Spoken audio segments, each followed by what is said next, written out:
Hello and welcome back to the Chelsea Blueprint. We've got a special impromptu episode for you today after Chelsea's 4-1 win against Aston Villa, a hat-trick for Joao Pedro and a goal for Cole Palmer. So I'm joined by no other than the one, the only Suga Shaun on the channel today. Shaun, how you doing? I'm good, Lloyd. How are you? Yeah, I'm very good, thank you. Did you go to the game? Did you enjoy it? No, unfortunately. Haven't been to many away games this year. I'm kind of trying to not go to games. I'm trying to act like I'm stamping my foot down for not wanting to support this treacherous time of ownership and running of the club. But at the same time, I still want to go watch my team. So I'm caught between sometimes wanting to go and not wanting to go. Yeah, you said just before we started filming the episode, you're kind of caught between a rock and a hard place, aren't you?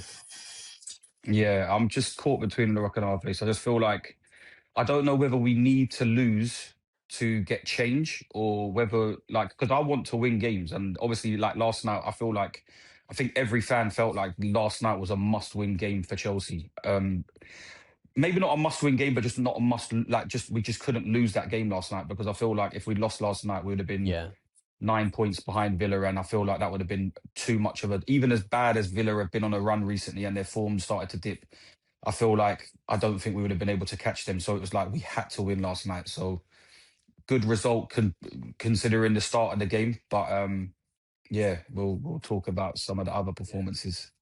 So what is it kind of with the ownership? Because I think when you see a performance like that from someone like Joao Pedro, who has been at the epitome of what this ownership's been about. Obviously, he was bought from Brighton. He's a young player. He wasn't necessarily proven when he joined Chelsea. And then he goes and gets a hat-trick. He's been a brilliant signing. You can't really argue against that. What is it about the ownership that you're not happy with? Do you not see a future that this can work in Chelsea's favour? I feel like obviously we've bought a number of players, like loads of players, and some of them have worked and a lot of them have failed. And I feel like João Pedro is one of the players that I appreciate as a player in general, just not even as a striker. I feel like as we've used him throughout the year, whether it's been in behind the striker or whether he's been played up front, I feel like he's been not exceptional, but he's been very good this season. He's put up some very good numbers considering he doesn't take penalties. His interlinking play for when he drops in deep, and you saw that sometimes even when he's pulling out to the halfway line, just his ability to take a touch in tight spaces under pressure and find his way out of it. So I feel like there was like a 20-second part of the game last night when we was winning, but when he dropped back into midfield and no one could get the ball off him, and then he played a little no look pass to the guy out wide. I can't remember who was out wide, but yeah, I feel like João Pedro is like, he is one of the few players that I actually have believed in since they've come back to the club.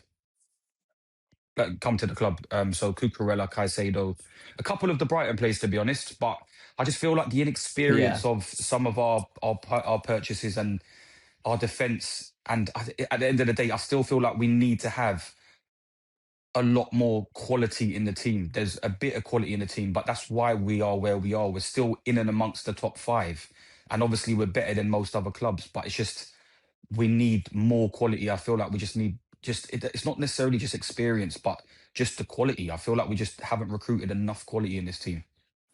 Yeah, I feel like whilst we're on Joao Pedro, obviously yesterday, so good. Probably his best performance in a Chelsea shirt, his second Premier League hat-trick, his first for Chelsea. I think it's not just the number of goals. There's 14 league goals he's got this season. As you mentioned, he doesn't take penalties. Those are taken by Fernandes and Palmer. But it's not just the number of goals, it's the quality of goals he's scoring. That second goal, the chip over the keeper, was a world-class finish. That's how Rosenior described it after the game. He's been a really, really good striker for Chelsea. And I'm not sure, Chelsea have had 7 penalties in the Premier League this season. If he'd have taken them and scored all of them, which Chelsea have scored all of them, he'd be on 21 league goals, which is one less than Erling Haaland.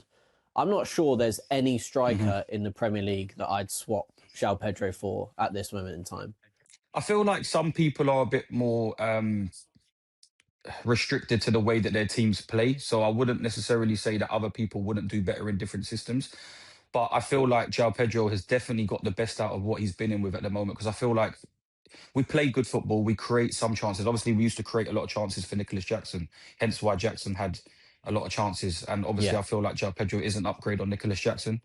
But it's just, yeah, he has been fantastic. I still would probably look at people like Ekatike and Isak as natural strikers. But like I've argued with some people on my timeline in the past couple of weeks, it's just I feel like he's just a great player. Like he's a very good player. It doesn't matter where you play him. I just feel like he's going to contribute. It's like how we Yeah. had with Reece James. Reece James, you could put in midfield, you could put him at right back. He's still going to put up big performances, and I feel like that's what João Pedro's been giving us. And I feel like when I've seen recent polls on the best, like I saw a recent poll recently on the Chelsea timeline, and it was like, who has been our best player this season? I saw Robert Sanchez as the most voted player, and I was bewildered. And I was That like, was my how is it poll. not João Pedro? I think it was it your poll, Lloyd. I couldn't believe it. I said to Yeah. myself, how on earth has Robert Sanchez won this poll? I know that he's not been making as many catastrophic mistakes as he did last year, but even last night you saw the fact that he's been swapped for Jorgensen. I was like, yeah, I don't know how people have voted for Sanchez, but yeah, I feel like João Pedro has definitely been our best performing player this season. Yeah, it feels like for me, João Pedro would get, in like Sunday League when you used to have the football awards night, it feels like João Pedro gets the manager's player and the player's player of the season. And then Robert Sanchez probably gets the most improved award, which is the one I usually ended up with when I played. Yeah, the most improved player is always like, it's a bit of a backhanded compliment, you know? Yeah. I'm sorry that happened. I'm But sorry yeah, that Sean, happened to there's you though, another Lloyd. player I want to talk about. Oh, well, we couldn't all be players player, could we? We couldn't all get that. Yeah. But yeah, Sean, there's someone else I want to talk to you about, and that is Cole Palmer. Because yesterday I was doing some research on Cole Palmer, and turns out Chelsea actually have a much higher win percentage when he's not in the team this season compared to when he is. And if you had a look at 2 seasons ago when Chelsea were playing under Pochettino, that wasn't the case at all. In fact, I remember sitting in Pochettino's press conference and I asked him about how much they rely on Cole Palmer, and he challenged that set of Chelsea players to prove that they weren't Cole Palmer FC, as he put it. Now it feels almost the opposite, where the stats prove that Chelsea are better when he's not playing. The caveat to that is we all know the quality of footballer that Cole Palmer is. He finished 8th in the Ballon d'Or. When he's on form and he's fit and firing, he's one of the best players in the world. I don't think too many people would argue with that. So now I guess the challenge for Rosenior is to get the best out of Palmer and the best out of the players around him, as he did in the Club World Cup final. And I think that's where you see the best version of Chelsea. Yeah, for Cole Palmer, the statistic for me, I was bewildered as well, to be honest. I was like, I'm not sure how many games in comparison it has been with and without him, so that maybe they've got a small sample size with him not being in the team. And maybe sometimes you have to put into context the teams that we're probably playing. So I haven't looked at all of those games to see whether or not he's been playing trickier games when he's been in the side this season to when he's not. But obviously he's been carrying an injury, and a lot of people are not really too privy to the fact that he's got a really bad upper thigh injury that he's probably been playing with for most of the season. And I feel like as if he's still playing through that pain because we need him, and I feel like we've rushed him back since he's come back into this team, and I feel like he needs to get I'm pretty sure he needs to get an operation, but I feel like he just wants to see out the rest of the season, give as much as he can for Chelsea, and still want to go to the World Cup, because most players are going to want to go to the World Cup to represent their country. So I feel like we don't see that explosiveness from him, from where he gets to lead off of his leg and push off of his leg and want to dribble at people. I haven't seen that much recently, and I feel that that's a part of the upper thigh injury that what he's been carrying. So the fact that he's still able to perform, like even last night, some of the build-up play leading up to the goal, you're not going to see the GA because of the prior pass to the assist, even the prior assist to João Pedro's first goal.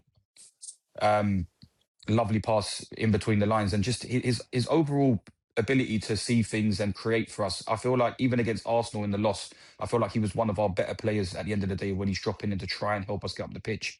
But yeah, the statistics try to make it look like as if we play better without him. But I just feel like in that midfield, Enzo is used as such a luxury player, where he's a lot more forward this season rather than actually building up play. And I feel like you can't have both of them in them areas and leaving Caicedo on an island, because I feel like that's where our bad performers come from, is allowing people to have 1v1s against our defenders, the amount of chances we've been able to give up to people in certain attacking areas in the box and everything is it's Caicedo literally on an island by himself, and I feel like Caicedo needs a bit more help in that kind of midfield, and I feel like hopefully Lavia coming back gives him that stability in midfield so that Cole Palmer can actually flourish in that number 10 and be given the freedom that he needs to have in that area. Because I feel like with our system, it's like we have Enzo and Cole Palmer in forward areas, and I don't think that's the best strategy for when we're having to defend when we lose that ball and not take our chances. So do you think they can play do you think he can play almost a box for midfield of, say, Caicedo, Lavia with Palmer and Enzo in front of them two? Because he's done at times this season, he's done that thing where he plays like Pedro Neto on the right, Palmer in the 10, and then Enzo Fernandez almost off the left. And for me, I'm not a massive fan of that. I feel like it's kind of trying to force too many players into one position. But at the same time, you've got £100 million Enzo Fernandez. Cole Palmer is easy £100 million player. £100 million Moises Caicedo. And Romeo Lavia, when he's fit, is an incredible midfielder who unlocks for me how Chelsea play. The way he receives the ball on the half turn and plays it around. That is a crucial part of Chelsea's midfield. And even Santos has been okay at that this season. I don't think he's necessarily at Lavia's level when Lavia's fit. But as you mentioned, you need that player next to Caicedo, even if that is Reece James. Yeah, it's literally just that. Me personally, I haven't rated Andre Santos. I think he's very slow. I don't think like he's one of the better players in terms of breaking lines and building up. I think the definition of that kind of a player is Romeo Lavia. Having him fit has been the problem, and that's what frustrates a lot of Chelsea fans over the past couple of years of having the availability of players when we've needed them. Thankfully, we've got Reece James back into the team, and he's been playing more games than he has ever for Chelsea this season, and it shows how much we've needed Reece James throughout that period. So having the better players available, and like you said, it's buying that many players and having that many players in the midfield. Someone's going to have to be sacrificed in that kind of double pivot for what we need. So I feel like Enzo is that player that has to be. I feel like Enzo has to be given up. I know people have liked Enzo Fernandez this season, but I feel like he's just a product of the fact that he's been given freedom going forward. And if you look at most of his contributions to his goals, I just feel like a lot of them are not that difficult. It's just that he's been given freedom in areas, and I don't feel like we can play two guys in midfield going forward with our defence. I don't feel like our defence is strong enough. I've always loved Trevor because he's an academy player, but it's like I feel like there's better to get. Cucurella, obviously, when he's fit, he's important, and obviously Reece James. But I just feel like in central areas, and maybe it's a tactical thing because when you look at it, I'm saying to myself, Cucurella, Reece James, Trevor Chalobah's decent. It should like 3 out of the back 4 should be good enough to be able to defend. But I feel like the way we attack and leave the numbers going back, I don't feel like it's tactically good for us. So yeah, I just feel like one of the midfielders has to sit down for Cole Palmer to let Cole Palmer just flourish in that 10 by himself. Would you sell Enzo Fernandez? Because there's been a lot of rumours about Real Madrid, PSG, etc., etc. And if you're saying one of them there's not necessarily space for all of them, would you get rid of Enzo? Yeah, I potentially would, or he has to sit in rotation with the centre midfielders to be in different games. So if we play difficult teams, we might want to play Lavia Caicedo. If we play the easier teams where he's allowed to do build-up play and do the good things he's good at, like in terms of passing and controlling in certain areas, that's his attributes for me personally. Simple, like basic passes, last night, controlling them areas. But last night he was pretty good in that role. Yeah, go on. Yeah, but that's where his role in terms of the 6, like 8. Yeah, but that's what I mean. His kind of game is to control games and just make the passes simple and keep dictating play like what Jorginho was for us. That's his role. I don't feel like he's a creative breaking lines kind of attacking midfielder like say a Bruno Fernandes or a Kevin De Bruyne, and we're giving him those areas of play to operate in, and I don't feel like that's the place where he needs to be. So if he has to rotate, then fair enough. But people have in the back of their mind because he's £100 million. He has to play every game. And that's the problem. Yeah. Price tags make people have an entitlement to play. And for me, I just think he needs to rotate game to game when we have to attack certain games differently. So for me, it's either sell him or he has to be happy to be in rotation.